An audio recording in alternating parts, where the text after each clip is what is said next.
Today's tutorial is going to be a dishcloth. You can take this technique that I'm going to teach you and apply it to make blankets. I will pop pictures in. You can see some of the other larger objects that I've made with this same technique. It is called corner to corner crochet. So we are actually going to start in a corner, not necessarily that one, doesn't matter. But you make one of these little blocks and then you go on to add these next two, and then you go on and get these three here. So you're growing diagonally until you get to the widest point that you want to create, and then you will decrease to get your remaining fourth corner. And it works up super fast, and I really like that. I like the way these multicolored yarns come together. But you can do solids, it's entirely up to you. But today for our tutorial, I'm going to be using Peaches and Cream 100% cotton yarn in the color Shades of Rust. Now on our wrapper here, it will tell you what size crochet hook is recommended, and I am actually using that recommended size hook. It's not always the case. It's entirely up to you. It just depends on whether you want things to be tighter, more dense, loose, more flowy. But this is one of my favorite hooks. This was actually a birthday gift a few years ago.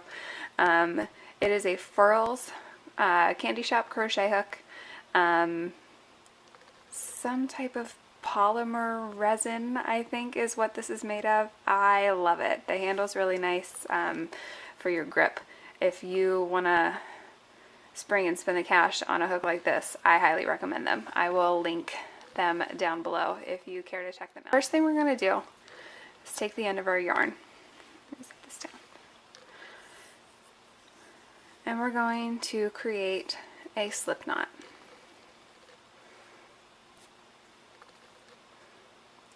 I can stay in frame today. I swear I have the most awkward filming setup right now. I need to figure something else out here in the future. But you're going to put your hook in there, cinch that down, tight but not too tight. And we are going to start this off by chaining 6. Remember, the loop on your hook does not count. I know it might be hard to see right now because I'm using a red hook and this part of the yarn is red, but as we get going, it'll be easier to tell exactly what we're doing.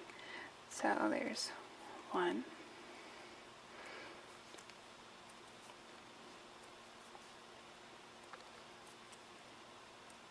We've got 6. So this is what I would consider to be the top of the chain. You've got loops on either side there, and then if you kind of flip that over to the bottom of your chain, you've got,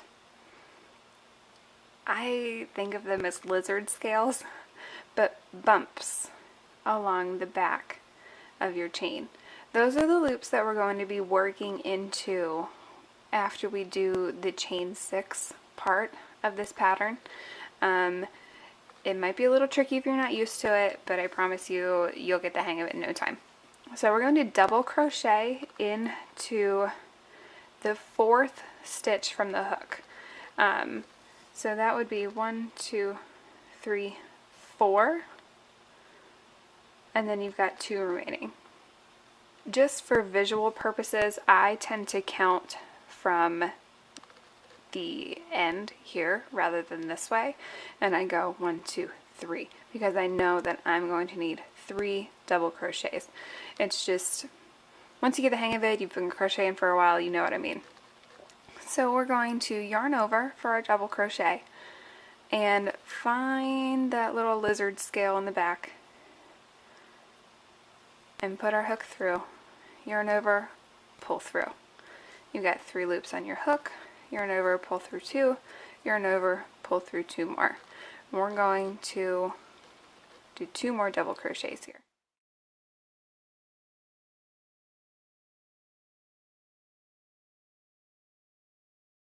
Okay. And we have got, sorry if you hear my phone, we've got what we are going to consider our first block. This is our first corner. Now, getting started here with these next row or two, I find to be the trickiest part. I really had a hard time with this whenever I first learned how to do corner to corner. So I'm really going to try to slow this down, walk you through exactly how to flip your work and make sure that you're going in the right direction. So we are increasing right now, and every time you increase and start a new row, you're going to chain 6.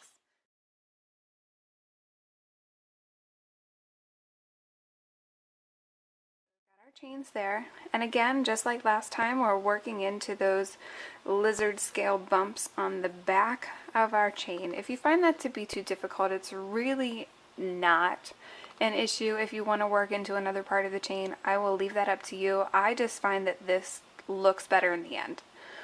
So I'm going to go into the 4th from the hook. 1, 2, 3, 4. Find that back one. Don't forget to yarn over since we're doing double crochets. And we're going to do 3 double crochets just like we did in our first block. One might be a little tricky, but it's there. That's why using a size H hook for this weight of yarn is good. If you're using a smaller one, your stitches might be a little too tight to really work into. So I know this looks kind of weird, and you might not be sure exactly where to go next. This tail is the point of your corner. So use that as a reference point, and you're kind of going to flip this up. You want that block you just made to line up along the side of that first block, and you'll see here you've got this loop piece here at the top. You've got one over here as well because we chained 6 and then we worked into 3 stitches. So you've got this chain loop. Those are important.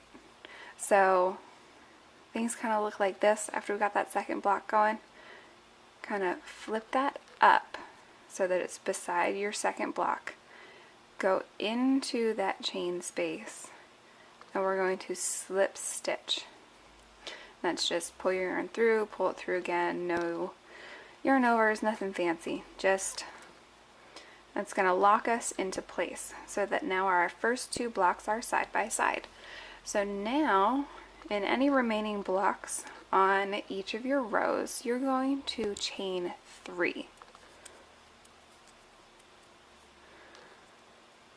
This chain is going to act the same way that this chain 3 from part of that chain 6 is going to.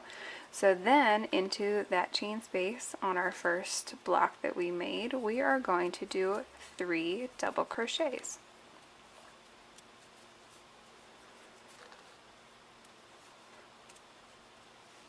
So there, our second row is complete. We have a little bit of an L shape going on here, and as we keep going, you'll see those stair steps that I was mentioning before. So again, 3rd row, we're beginning a new row with an increase, meaning that we're making our project wider.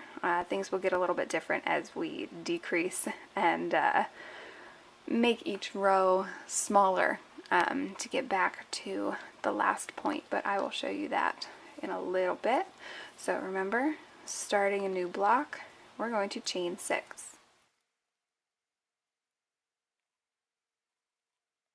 Remember, you find your lizard scales. That's 1, 2, 3 if you're counting from the back end of it like I like to. And you're going to do 3 double crochets. Whoops. Our ball of yarn is being uncooperative. There, I've got 1, 2,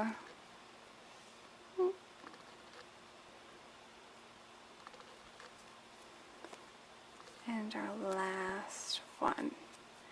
And now that you've got some stuff going here, it is a little easier. But remember, you're kind of going to flip this up so that your new block is beside the previous block that you made. Find that chain space there, and you're going to slip stitch. So now to finish this row, we're going to do chain 3, 3 double crochets here,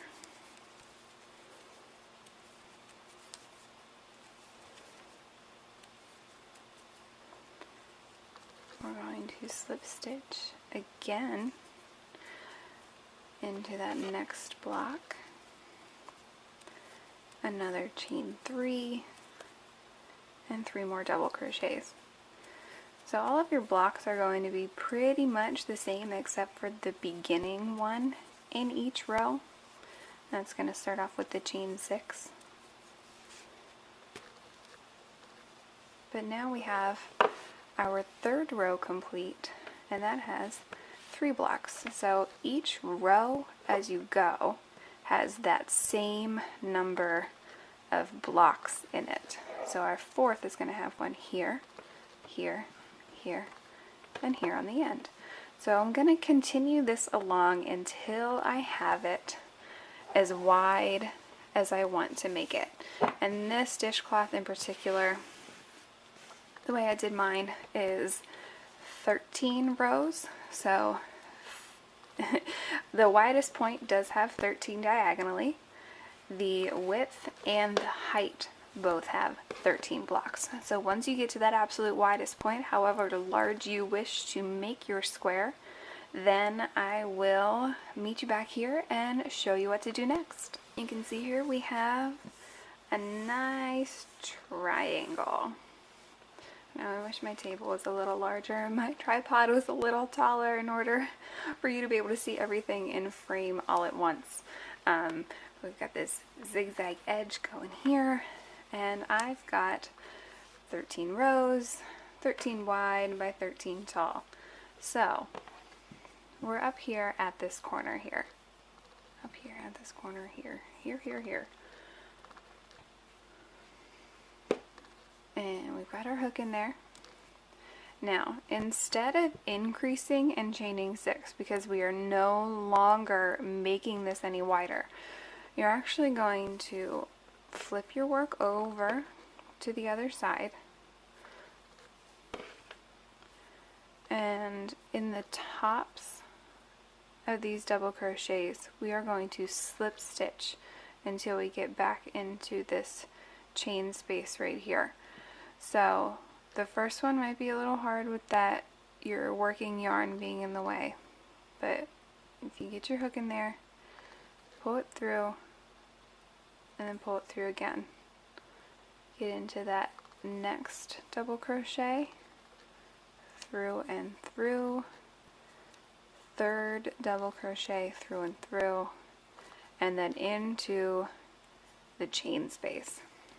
So this is going to be the start of the finished edge as we go along this way right here. So now that is how you start each row, and everything else goes this same way as before. Chain 3 and then 3 double crochets. So nothing super crazy. It's really simple. You get the hang of it. You know, I've been crocheting for a little while. This pattern is ingrained into my memory. I can almost work on a project like this without looking at it, you know, get some good Netflix going, and that's what I did a couple weeks ago. I made that rainbow crochet blanket. I'll have some pictures popped up here in the beginning of the video or somewhere for you to see it for sure. So we just continue along, chaining 3 and 3 double crochets.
row here, you're just going to slip stitch into that top one. We're not going to chain 3 and make another block here because we want this project to be square.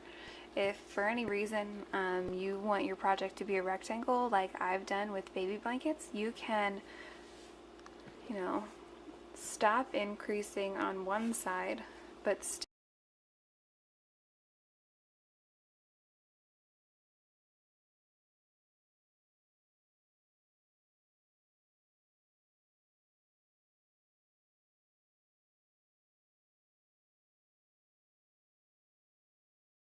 Alright, just about to finish up this last corner here.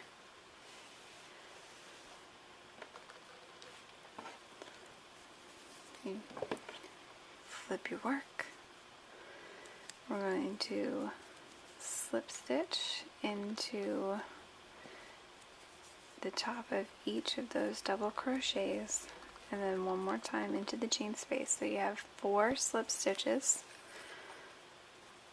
chain 3, 3 double crochet.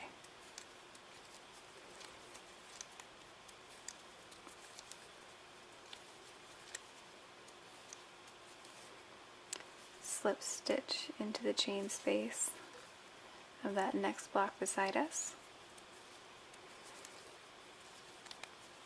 Another chain 3, another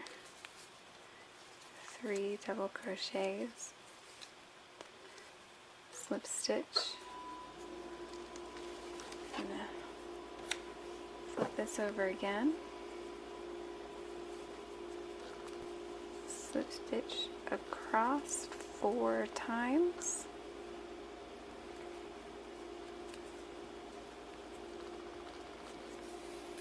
and we're going to create that last block at our corner here. Chain 3,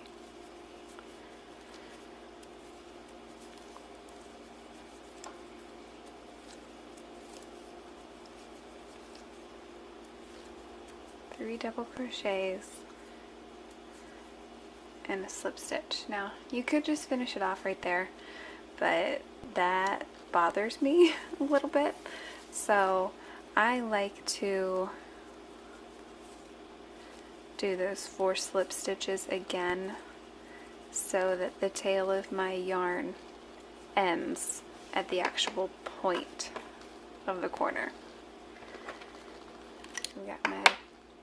We are out of focus. What is going on here?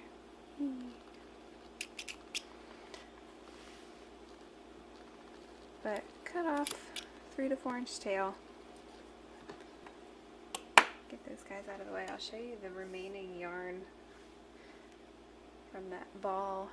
This is all that we're left with. So I think this size dishcloth is nearly perfect. There's not enough here to get that 14th row in before you keep continuing, so that's as good as it's gonna get. Don't throw away your yarn scraps though. You can save them, do stuff with them.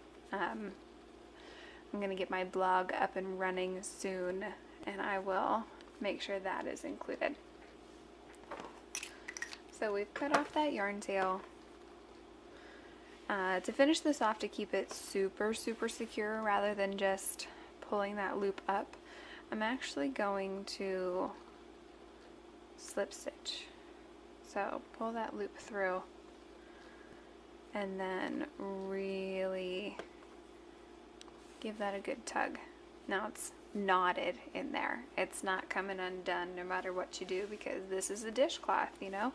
It's gonna be put to the test.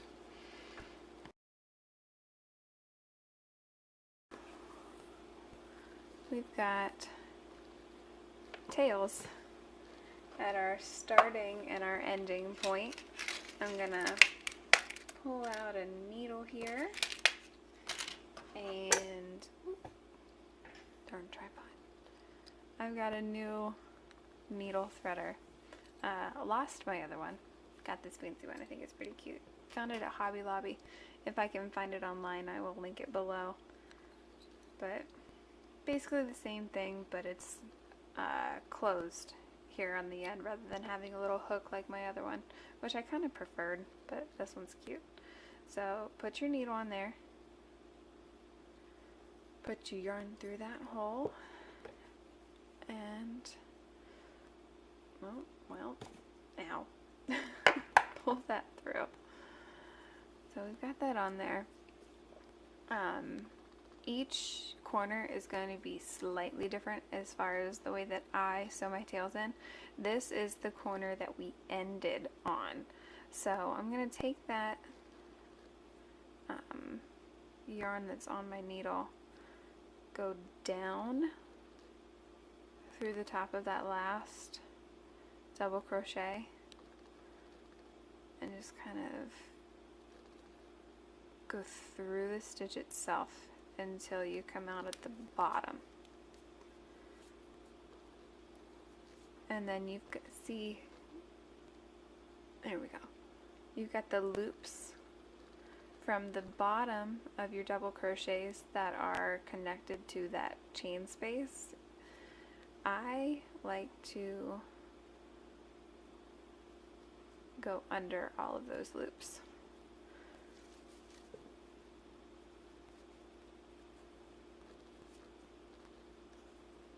So we went down through the stitch, underneath all the stitches in that row. We're going to come over top of one of those loops and back under those double crochets. Whenever I'm finishing off, I always like to go in and then back through, and it should really secure your yarn tail. And then, well, uncooperative scissors, maybe they need sharpened. There we go. Snip off that yarn tail. We're going to come over here and do the tail from where we started.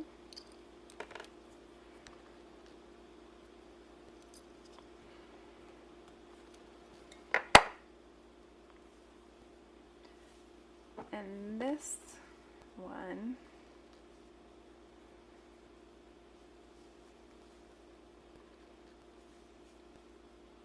there we go. Let's see what's what here.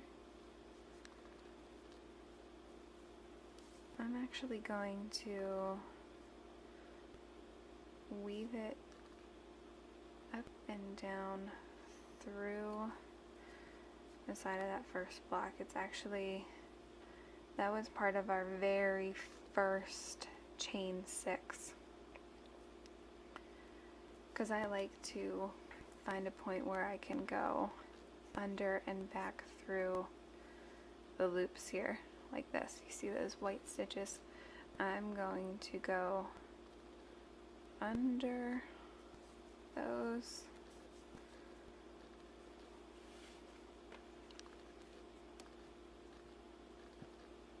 go over one of the loops, remember 2 loops per stitch, and then back under the remaining.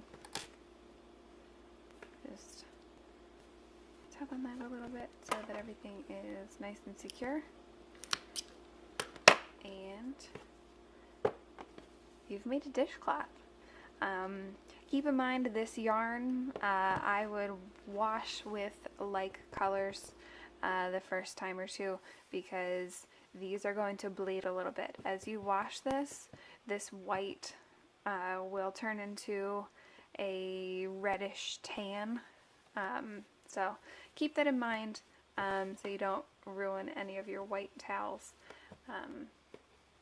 But there we go. We've got some dishcloths. Really nice gift. Mother's Day will be here before we know it. I know it's only February. Maybe a Valentine's gift for your mom. Something handmade always comes from the heart, and I find that to be something very nice and sentimental. So happy hooking. Show me your dishcloths. Let me know what you think. If there's anything that you feel I could slow down for you, I will gladly do so. Leave me a comment. I will put my email down in the description box as well. Let me know what you think.